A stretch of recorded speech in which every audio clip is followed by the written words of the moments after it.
Good morning students, Rajeev Gurukul में आप लोग का स्वागत है। स्टूडेंट्स, आज हम पढ़ाएंगे आप लोगों को single stage common emitter amplifier. तो सबसे पहले समझते हैं कि एम्पलीफायर किसको बोलते हैं। तो पहले इसको समझ लेते हैं, उसके बाद एक एक करके सब चीज़ समझेंगे स्टूडेंट। तो एम्पलीफायर बेसिकली उस तरह के सिग्नल को बोलेंगे, उस तरह के डिवाइस को बोलेंगे जो कोई भी सिग्नल यदि आपका वीक सिग्नल है उसका स्ट्रेंथ को बढ़ाने के लिए जिस डिवाइस का यूज करेंगे उसको क्या बोलेंगे, बेसिकली एम्पलीफायर बोलेंगे। अब देखिए स्टूडेंट, आपको समझाते हैं कि एम्पलीफायर बेसिकली किसको बोलते हैं। मान लेते हैं कोई सिग्नल है आपका स्टूडेंट, इस तरह करके, इस तरह आपका एक इनपुट सिग्नल है। अब इनपुट सिग्नल ये आपका क्या इनपुट सिग्नल है, ठीक है। आपका ये आपका इनपुट सिग्नल का ये आपका क्या है Vm है, और ये आपका क्या है -Vm है, ठीक है स्टूडेंट। अब देखिए ये पॉजिटिव है, ये आपका क्या है निगेटिव है। अब देखो यहाँ पर ये 0 है, ये आपका क्या पाई है, और ये आपका क्या है 2 पाई है, ठीक है। अब मान लेते हैं कि ये सिग्नल है आपका, इस सिग्नल को यदि हम लोग एम्पलीफायर के थ्रू पास करेंगे तो इस सिग्नल का क्या करेगा, स्ट्रेंथ को क्या करेगा, बढ़ा देगा। ये मतलब क्या हो गया, एम्पलीफायर, ठीक है। अब यदि इस सिग्नल को यदि हम लोग एम्पलीफायर के थ्रू करेंगे, पास करेंगे, तो इस सिग्नल का स्ट्रेंथ को क्या करेगा, स्टूडेंट बढ़ा देगा। मतलब एम्पलीफायर बेसिकली उस तरह के डिवाइस को बोलेंगे जो सिग्नल का एम्पलीट्यूड वैल्यू वीक होगा, कम होगा, उस सिग्नल का एम्पलीट्यूड वैल्यू को बढ़ाने के लिए यदि हम लोग जिस डिवाइस का यूज करेंगे उसी को क्या बोलेंगे, एम्पलीफायर बोलेंगे। तो बेसिकली यदि वोल्टेज लेवल को बढ़ा दे तो वोल्टेज एम्पलीफायर बोलेंगे, करंट लेवल को बढ़ा दे तो करंट एम्पलीफायर बोलेंगे, यदि पावर लेवल को बढ़ा दे तो क्या बोलेंगे स्टूडेंट, पावर एम्पलीफायर बोलेंगे। तो एम्पलीफायर बेसिकली क्या करता है, कोई भी सिग्नल का यदि स्ट्रेंथ वीक है तो उसका सिग्नल का स्ट्रेंथ को बढ़ाने के लिए जिस डिवाइस का यूज करेंगे उसी को क्या बोलेंगे, एम्पलीफायर बोलेंगे। अब देखो स्टूडेंट, यदि इस सिग्नल को एम्पलीफायर के थ्रू पास करेंगे तो इस सिग्नल का स्ट्रेंथ को क्या किया, बढ़ा दिया।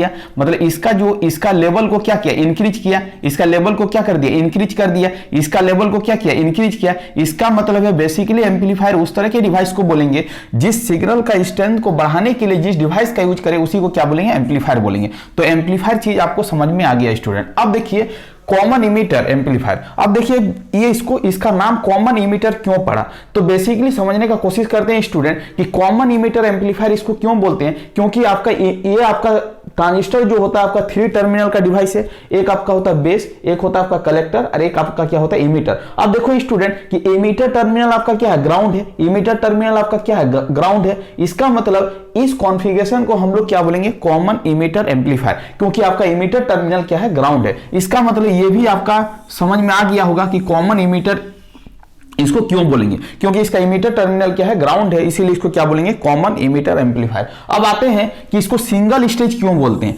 इसको सिंगल स्टेज क्यों बोलते हैं। अब देखो स्टूडेंट, यहां पर जो ट्रांजिस्टर का यूज कर रहे हैं, एक ही ट्रांजिस्टर का यूज कर रहे हैं। ये आपका क्या है, ट्रांजिस्टर है। इसका मतलब है कि यहां पर एक ट्रांजिस्टर का यूज कर रहे हैं, ओनली वन ट्रांजिस्टर का यूज कर रहे हैं, इसीलिए इसको क्या बोल रहे हैं student, single stage common emitter amplifier. तो आपका ये हेडिंग तो क्लियर हो गया होगा स्टूडेंट कि एम्पलीफायर बेसिकली किसको बोलते हैं। एम्पलीफायर बेसिकली उस तरह के डिवाइस को बोलेंगे जिसका इनपुट सिग्नल का स्ट्रेंथ कम हो, उसका इनपुट सिग्नल का स्ट्रेंथ को बढ़ाने के लिए जिस डिवाइस का यूज करेंगे उसको क्या बोलेंगे, एम्पलीफायर बोलेंगे। अब देखो कॉमन इमीटर क्यों बोले, कॉमन इमीटर एम्पलीफायर इसीलिए बोले क्योंकि इसका इमीटर टर्मिनल क्या है स्टूडेंट, ग्राउंड है, इसीलिए इसको क्या बोले, कॉमन इमीटर एम्पलीफायर। अब देखो सिंगल स्टेज क्यों बोले, क्योंकि यहां पर एक ही ट्रांजिस्टर का यूज करें, सिंगल ट्रांजिस्टर का यूज करें, इसीलिए इसको क्या बोलेंगे, single stage common emitter amplifier. तो बेसिकली आपको स्टूडेंट ये आपका समझ में आ गया। अब देखो ये एम्पलीफायर, यदि हम लोग ट्रांजिस्टर को यदि एम्पलीफायर के रूप में यदि काम करवाना चाहते हैं तो उसका कुछ बेसिकल कंडीशन होता है। क्योंकि आपका ट्रांजिस्टर का 4 रीजन बता चुके हैं स्टूडेंट, एक होता है आपका एक्टिव रीजन,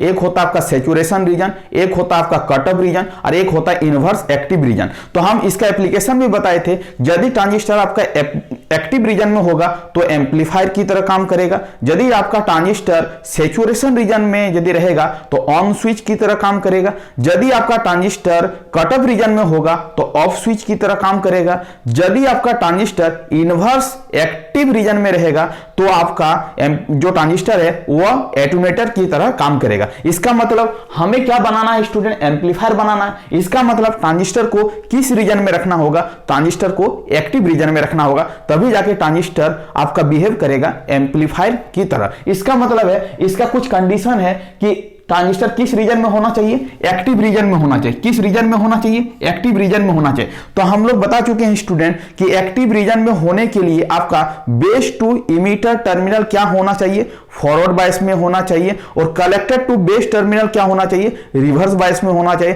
तभी जाके ट्रांजिस्टर बिहेव लाइक कि क्या होगा, एम्पलीफायर होगा, वर्क करेगा एम्पलीफायर की तरह। अब देखो स्टूडेंट समझने का कोशिश करो। अब हम आते हैं ये कौन सा ट्रांजिस्टर का यूज किए हैं, एक ट्रांजिस्टर का यूज किए हैं, बट ये कौन सा ट्रांजिस्टर है। तो देखो स्टूडेंट करंट का डायरेक्शन इस वे जा रहा है, इसका मतलब ये आपका क्या होगा, ये आपका पी टर्मिनल होगा, ये आपका एन टर्मिनल होगा, ये आपका क्या होगा, एन टर्मिनल होगा। यहां पर जो ट्रांजिस्टर का यूज कर रहे हैं स्टूडेंट, वो आपका ट्रांजिस्टर जो है वो क्या है, एनपीएन ट्रांजिस्टर है। कौन सा ट्रांजिस्टर स्टूडेंट, एनपीएन ट्रांजिस्टर है। तो सीधी भाषा में समझना है कि यहां पर जो ट्रांजिस्टर का यूज कर रहे हैं वो ट्रांजिस्टर क्या है, एनपीएन ट्रांजिस्टर। ये भी बता चुके हैं स्टूडेंट। अब देखिए अब आपका समझने का कोशिश करिए कि जब भी हम लोग ट्रांजिस्टर को एम्पलीफायर की तरह यूज करेंगे तो हम बता चुके थे कि बायसिंग, हम यहां पर बायसिंग क्यों करते हैं, क्योंकि आपका एम्पलीफिकेशन कैसा होना चाहिए स्टूडेंट, फेथफुल होना चाहिए।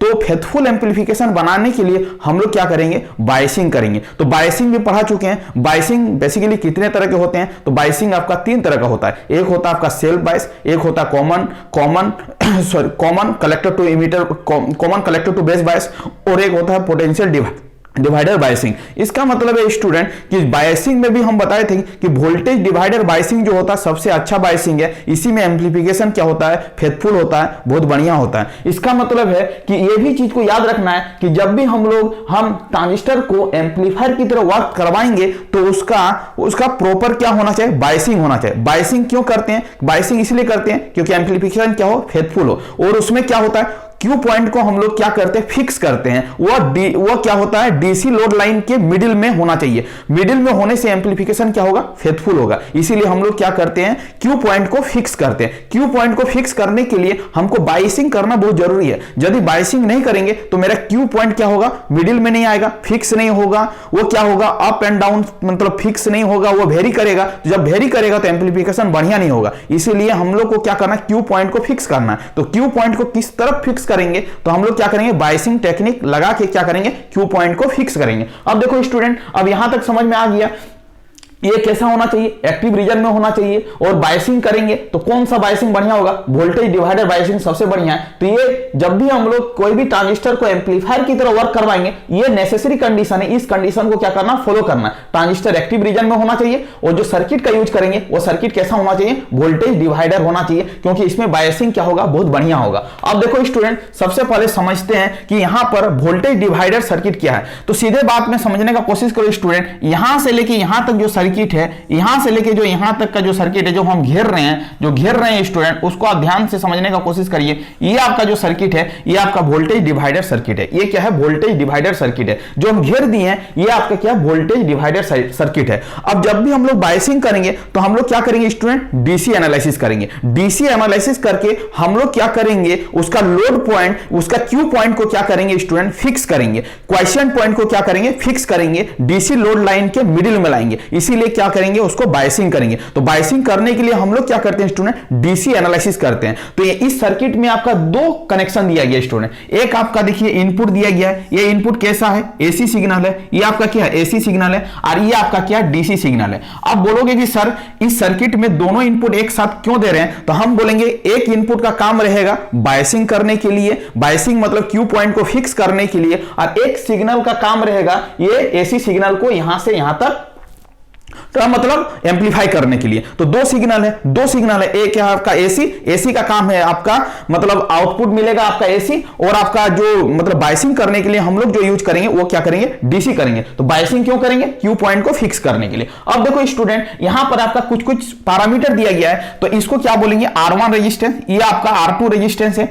ये आपका RC है, तो इसको क्या बोलेंगे, आपका कलेक्टर रेजिस्टेंस बोलेंगे, इसको एमिटर रेजिस्टेंस बोलेंगे। अब देखो ये इनपुट जो है एसी सिग्नल है, यहां पर 2 कैपेसिटर लगा हुआ है। देखो इनपुट साइड में C1 लगा हुआ है स्टूडेंट, और आउटपुट साइड में क्या लगा हुआ है, C2 लगा हुआ है। इस साइड को इनपुट साइड बोलेंगे और इस साइड को क्या बोलेंगे, आउटपुट साइड बोलेंगे। और यहां पर RE के जगह पर एक कैपेसिटर लगा हुआ, उसका नाम है CE। अब सबसे पहले समझते हैं कि यहां पर कैपेसिटर क्यों लगाएं। तो अब देखो स्टूडेंट, कैपेसिटर लगाने का क्या तात्पर्य है, कैपेसिटर यदि नहीं लगाते तो क्या होता है। अब देखो यहां पर दो सिग्नल है, एक आपका क्या है एसी है और एक आपका क्या है डीसी है, समझ में आना चाहिए। जब हम लोग डीसी एनालिसिस करेंगे स्टूडेंट, तो जब डीसी एनालिसिस करेंगे तो डीसी एनालिसिस में आपका क्या होता है, कैपेसिटर आपका क्या हो जाता है, कैपेसिटर आपका क्या हो जाता है, डीसी को पास करने नहीं देता है, कैपेसिटर सीधे क्या करता है, एसी को पास करने देता है। मतलब क्या करेगा, कैपेसिटर क्या करेगा, कैपेसिटर क्या करेगा, डीसी को क्या करेगा, ब्लॉक करेगा और एसी को क्या करेगा, पास करेगा। इसका मतलब कैसे ये कंडीशन होता है समझने का कोशिश करो स्टूडेंट। अब देखो कैपेसिटर का यदि कैपेसिटेंस वैल्यू निकालेंगे एक्स इक्वल टू क्या होगा 1/2 पाई एफ सी होगा। और जब डीसी जब कंसीडर करते हैं तो डीसी का फ्रीक्वेंसी क्या होता है स्टूडेंट, 0 होता है। जब इस फ्रीक्वेंसी को यहां पर पुट अप करेंगे 0 तो एक्सी का वैल्यू क्या हो जाएगा, इन्फिनिटी हो जाएगा। और जब एक्सी का वैल्यू इन्फिनिटी हो गया इसका मतलब ये सर्किट इसका इंपीडेंस वैल्यू क्या हो गया, बहुत ज्यादा हो गया। और जब इंपीडेंस वैल्यू बहुत ज्यादा हो गया तो इसके थ्रू क्या होगा, करंट पास नहीं करेगा। जब करंट पास नहीं करेगा तो ये जो कंडीशन है किस तरह बिहेव करेगा, ओपन सर्किट की तरह बिहेव करेगा। इसका मतलब सीधी भाषा में ये बोलना है कि कैपेसिटर डीसी को पास नहीं करने देगा। कैपेसिटर में क्या पास होगा, कैपेसिटर में कौन सा पास होगा, तो एसी पास होगा, एसी पास होगा और डीसी आपका क्या होगा, ब्लॉक होगा। इसका मतलब जब हम लोग डीसी एनालिसिस करेंगे तो कैपेसिटर आपका क्या हो जाएगा स्टूडेंट, ओपन सर्किट हो जाएगा। इसका मतलब ये वाला जब हम लोग डीसी एनालिसिस करेंगे तो ये जो सर्किल घेरा की है यही वाला सर्किट क्या होगा, ऑपरेट करेगा और ये वाला सर्किट सब क्या हो जाएगा, ओपन सर्किट हो जाएगा। मतलब ये भी आपका क्या हो जाएगा, यहां से हट जाएगा, ये भी हट जाएगा, यहां से भी क्या हो जाएगा, ये हट जाएगा क्योंकि ओपन सर्किट हो गया। और ये भी आपका क्या हो जाएगा स्टूडेंट, हट जाएगा। सीधे क्या रहेगा, ये सर्किट आपका जो गोल घेरा किए यही सर्किट आपका बचा हुआ रहेगा। इस सर्किट का क्या काम है, तो इस सर्किट का काम है डीसी एनालिसिस करने के लिए। डीसी एनालिसिस करके हम लोग क्या करेंगे, क्यू पॉइंट को फिक्स बनाएंगे, क्यू पॉइंट को वेरी करने नहीं देंगे। यदि क्यू पॉइंट वेरी करेगा तो आपका क्या होगा, एम्प्लीफिकेशन बढ़िया नहीं होगा। इसका मतलब इसका इतना ही काम है कि क्यू पॉइंट को फिक्स करना। तो डीसी एनालिसिस कैसे करेंगे स्टूडेंट, और डीसी एनालिसिस करेंगे तो आप देखो ये इनपुट हट जाएगा अभी। अब डीसी से करेंगे तो यहां पर वोल्टेज डिवाइडर रूल लगाएंगे, ये आपका क्या होगा, VT होगा। अब VT का यदि वैल्यू निकालना चाहेंगे तो VT इज इक्वल टू क्या हो जाएगा स्टूडेंट, यहां पर निकालते हैं VT का वैल्यू यदि निकालना चाहते हैं तो ये क्या हो जाएगा, R2 डिवाइडिंग बाई क्या हो जाएगा, R1 प्लस क्या हो जाएगा R2 और सप्लाई वोल्टेज क्या है स्टूडेंट, VCC है। ये आपका क्या हो जाएगा, VT का क्या हो जाएगा, वैल्यू हो जाएगा। ये आपका क्या हो गया, VT हो गया। अब RT का वैल्यू कैसे निकालेंगे, तो ये R1 और R2 का कनेक्शन कैसा हो जाएगा स्टूडेंट, पैरेलल हो जाएगा। इसका मतलब R1 गुना क्या हो जाएगा,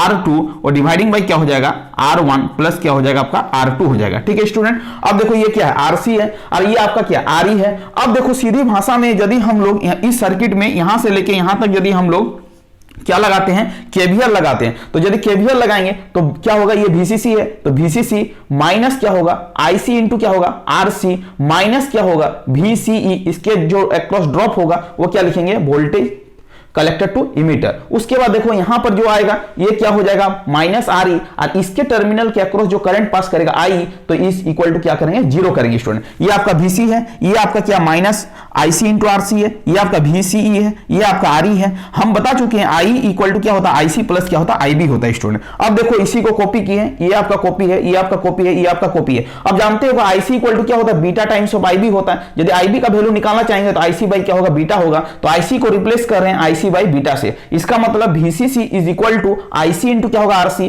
प्लस क्या होगा, VCE प्लस क्या होगा, RE bracket 1 plus 1 by beta bracket close IC होगा। इसका मतलब स्टूडेंट यदि यहां पर VCE का वैल्यू यदि फाइंड आउट करना चाहते हैं तो आपका VCC इस टर्म को इधर लाएंगे तो VCC माइनस IC इंटू क्या होगा, RC minus RE bracket 1 plus 1 by beta into IC is equal to क्या हो जाएगा, VCE हो जाएगा। इसका मतलब हम लोग क्या किए स्टूडेंट, VCE वैल्यू को क्या कर लिए, फाइंड आउट कर लिए अकॉर्डिंग टू डीसी एनालिसिस करके।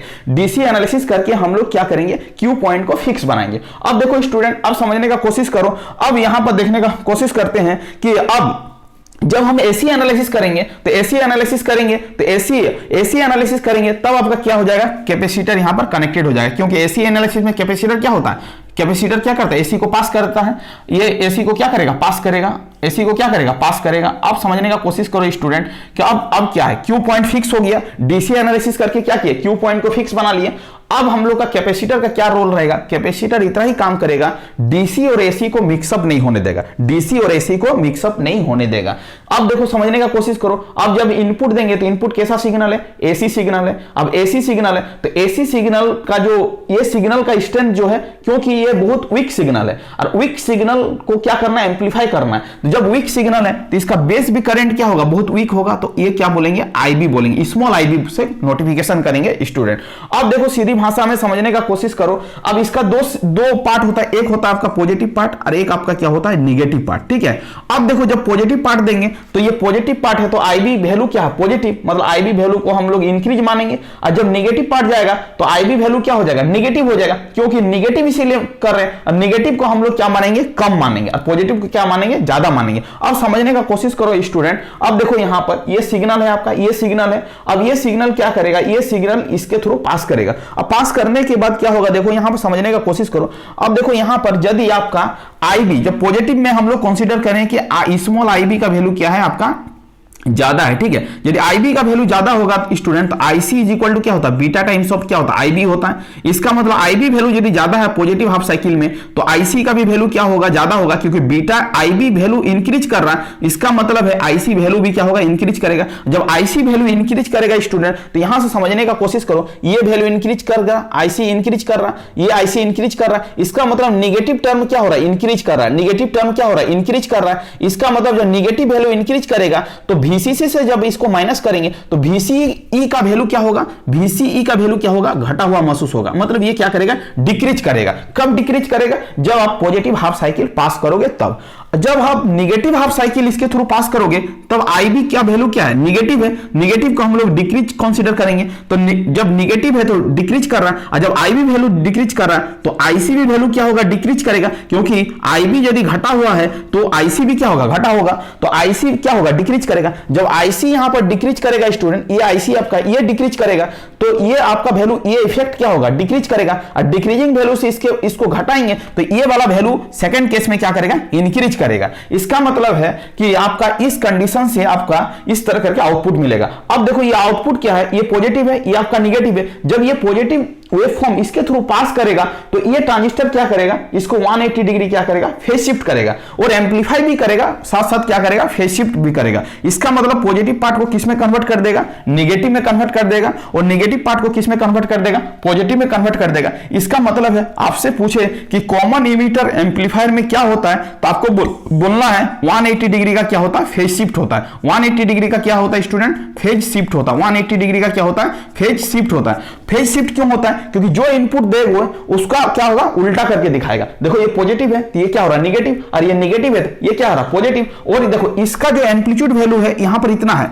अब इसको क्या कर रहा है, ये इंक्रीज करके दिखा रहा है। इसका मतलब है ये क्या कर रहा है, फेज शिफ्ट कर रहा है 180 डिग्री, और क्या कर रहा है, सिग्नल को एम्पलीफाई कर रहा है। इसका मतलब है ये सिग्नल को क्या कर रहा है स्टूडेंट, 180 डिग्री फेज शिफ्ट कर रहा और एम्पलीफाई कर रहा। अब देखो यहां पर सीधा सीधी बात है कि C1 और C2 को क्या बोलेंगे, तो C1 C2 को ब्लॉकिंग कैपेसिटर बोलेंगे या तो कपलिंग कैपेसिटर बोलेंगे। ब्लॉकिंग कैपेसिटर क्यों बोलेंगे, क्योंकि C1 और C2 क्या करेगा, डीसी को पास होने नहीं देगा और एसी को पास करेगा। इसका मतलब ये सिग्नल क्या कर रहा है, डीसी को ब्लॉक कर रहा है। इसका मतलब इसको क्या बोलेंगे, ब्लॉकिंग कैपेसिटर बोलेंगे, ब्लॉकिंग कैपेसिटर बोलेंगे। अब स्टूडेंट अब समझने का कोशिश करिए कि सीई का क्या खासियत है, बाईपास कैपेसिटर यहां पर लगा हुआ है सीई। सीई का क्या काम है, जब हम लोग एसी एनालिसिस करेंगे तो एसी एनालिसिस करेंगे तो कैपेसिटर क्या हो जाएगा, आपका शॉर्ट सर्किट हो जाएगा। और जब ये शॉर्ट सर्किट हो जाएगा, जब शॉर्ट सर्किट हो जाएगा एसी एनालिसिस में तो ये क्या हो जाएगा, शॉर्ट हो जाएगा। और जब शॉर्ट हो जाएगा तो आपका जो सिग्नल किससे थ्रू पास करेगा, यहां इसके थ्रू पास करेगा।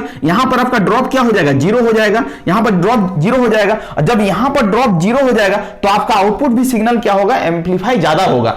अब बोलोगे कैसे सर, समझने का कोशिश करो। यदि यहां पर 5 मिली वोल्ट समझ में आना चाहिए, इनपुट 5 मिली वोल्ट का है, ठीक है। यदि यहां पर ड्रॉप कुछ भी नहीं हो रहा है, मतलब 5 माइनस 0 मतलब आउटपुट में क्या होगा, 5 मिली वोल्ट ही मिलेगा। और यदि यहां पर हम लोग कैपेसिटर नहीं लगाते तो ये रेजिस्टेंस के क्रॉस में कुछ अमाउंट ऑफ ड्रॉप होता। यदि हम लोग का मान लेते कि कंसीडर करते 1 मिली वोल्ट का क्या हो गया, ड्रॉप हो गया, तो 5 में से यदि 1 मिली वोल्ट का ड्रॉप यहां पर हो गया तो आउटपुट साइड में आपको क्या मिलता है स्टूडेंट, 4 मिली वोल्ट मिलता। इसका मतलब हम 5 दे रहे हैं और मेरे को क्या मिल रहा है, 4 मिल रहा है। इसका मतलब है कि सिग्नल को क्या कर रहा है, वो एम्पलीफाई नहीं कर पा रहा है, वो सिग्नल को एम्पलीफाई नहीं कर पा रहा है। इसीलिए सिग्नल को एम्पलीफाई करने के लिए हम लोग क्या करेंगे, यहां पर क्या लगाएंगे, बाईपास कैपेसिटर लगाएंगे। बाईपास कैपेसिटर क्यों नाम दिए, क्योंकि ये क्या करेगा, एसी को क्या करेगा, बाईपास करेगा इसके थ्रू, इसीलिए इसका नाम हो गया बाईपास कैपेसिटर। इसका नाम हो गया बाईपास कैपेसिटर। तो आपका स्टूडेंट यदि single stage common emitter amplifier आए तो ये सर्किट डायग्राम को ड्रॉ करना है, ये वेवफॉर्म को बता देना है, ये डीसी एनालिसिस करके यहां से लेके यहां तक बता देना है। अब ये बोलना है कि जब एसी होगा तो कैपेसिटर पास करने देगा, जब कैपेसिटर में डीसी जाएगा तो डीसी को क्या करेगा, ब्लॉक करेगा, ओपन सर्किट हो जाएगा। इसका मतलब जो एसी सिग्नल होगा तो कैपेसिटर शॉर्ट होगा, और जब डीसी सिग्नल होगा तो कैपेसिटर क्या हो जाएगा, ओपन सर्किट हो जाएगा। इसका इनपुट वेवफॉर्म ये होगा, इसका आउटपुट वेवफॉर्म ये होगा। आपको बोलना है कॉमन इमीटर एम्पलीफायर में क्या होता है, 180 डिग्री का क्या होता है, फेज शिफ्ट होता है, बट इस सिग्नल का नेचर को चेंज नहीं कर रहा है। ये यदि साइन फंक्शन है, ये भी क्या है, साइन ए फंक्शन है। इस सिग्नल का नेचर को चेंज नहीं कर रहा, बट फेज शिफ्ट कर रहा है 180 डिग्री। यही इसका क्या है, खासियत है स्टूडेंट। अब देखिए स्टूडेंट, यदि हम लोग डबल स्टेज बनाएंगे तो ये क्या करेगा, फिर इस फेज शिफ्ट, ये डबल स्टेज करेंगे, ये सिंगल स्टेज है, और यदि इसको डबल ट्रांजिस्टर से कनेक्टेड करेंगे तो फिर इस सिग्नल को क्या करेगा, फिर वो 180 डिग्री फेज शिफ्ट कर देगा। इसका मतलब जो इनपुट है वही मेरे को आउटपुट मिल जाएगा। यदि डबल ट्रांजिस्टर का यूज करेंगे, मल्टी स्टेज ट्रांजिस्टर का यूज करेंगे तो ये क्या हो जाएगा, जैसा इनपुट देंगे वैसा ही आउटपुट मिलेगा। बट ये सिंगल ट्रांजिस्टर का यूज कर रहे हैं, इसीलिए क्या हो रहा, 180 डिग्री का फेज शिफ्ट हो रहा है। तो यहां से लेके यहां तक यदि single stage common emitter amplifier पूछे तो यहां से लेके यहां तक क्या करना, लिखना है। इसका कुछ कैरेक्टरिस्टिक्स है, इक्वेशन, कुछ कंडीशन है। तो क्या कंडीशन है, ये आपको एग्जाम में आएगा तो इसको लिखना है। क्या लिखना है कि इनपुट रेजिस्टेंस का जो रेंज होता है वो 1 किलो ओम से 2 किलो ओम की तरह होता है। आउटपुट रेजिस्टेंस जो होता है 50 किलो ओम होता है। इसका मतलब बेसिकली जो इनपुट रेजिस्टेंस है इसका क्या रहेगा, कम रहेगा। आउटपुट रेजिस्टेंस क्या रहेगा, ज्यादा रहेगा, क्योंकि 50 किलो ओम है। करंट गेन जो होता है 50 से लेकर 300 के बीच में होता है, और वोल्टेज गेन जो होगा वो 1500 होगा। इसका मतलब कॉमन इमीटर एम्पलीफायर में क्या होता है, वोल्टेज गेन ज्यादा होता है with respect to current gain के तुलना में। और क्या होगा स्टूडेंट, फेज शिफ्ट होगा, कितना डिग्री का होगा, 180 डिग्री का होगा, without change in nature. Nature को चेंज नहीं करते हुए वो क्या करेगा, इनपुट और आउटपुट में 180 डिग्री का फेज शिफ्ट करवाएगा। तो आपसे पूछेगा स्टूडेंट कि single stage common emitter amplifier के बारे में, तो इतना आपको लिखना होगा, तभी जाकर आपको क्या होगा, फुल नंबर मिलेगा। Thank you students. यदि चैनल में कोई नए आए हैं तो चैनल को क्या करना है, सब्सक्राइब करना है, और ज्यादा से ज्यादा लोगों को क्या करना है, शेयर करना है। Thank you student. Vande Mataram.